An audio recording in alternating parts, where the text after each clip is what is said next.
Good afternoon guys, YouTube channel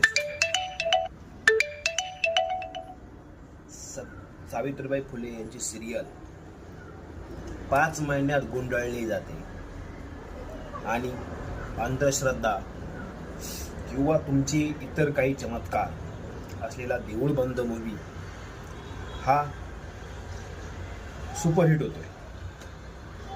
दुसरीकडे ज्याने खरोखर स्वराज्य निर्माण केलं, छत्रपती शिवाजी महाराज यांचा चित्रपट, रितेश देशमुख यांचा चित्रपट इतका 75 करोड इतका खर्च करूनही अवघे 110-105 करोडपर्यंत जातो.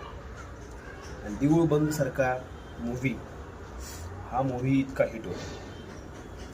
म्हणजे भारतात अजूनही काल्पनिक गोष्टींना जितकं महत्त्व दिलं जातंय तितकं रिअल गोष्टींना महत्त्व दिलं जात नाही.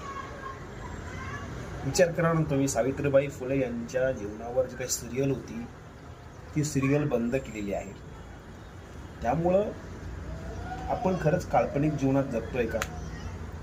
मला माहिती आहे की मूव्ही, पिक्चर, सिरियल ह्या काल्पनिक असतात, पण छत्रपती शिवाजी महाराज असतील, सावित्रीबाई फुले असतील, या सत्य घटनेवर आधारित त्यांची सिरियल असेल, मूव्ही असेल, ज्या महाराजांनी स्वराज्य निर्माण करण्यासाठी इतक्या काही गोष्टी केल्या आणि इतके गड किल्ले असूनही आणि त्यांनी इतका अहंकार बाळगला नाही. आणि आज सावित्रीबाई फुले यांची सिरियल बंद झालेली आहे.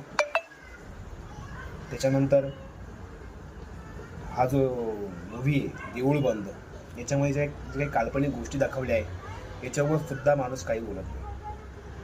मूव्ही नक्कीच काल्पनिक असतात, पण तुम्ही सत्य घटनेवर जे आधारित काही गोष्टी आहेत, सावित्रीबाई फुले असतील, छत्रपती शिवाजी महाराज असतील, यांच्यावर तुम्ही का मनात रुजत नाही?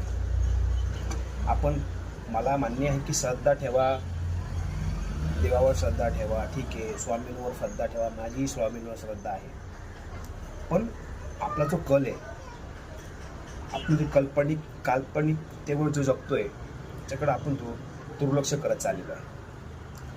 याने असं होणार आहे की आपला देश अजूनही मागे येत चाललेला आहे.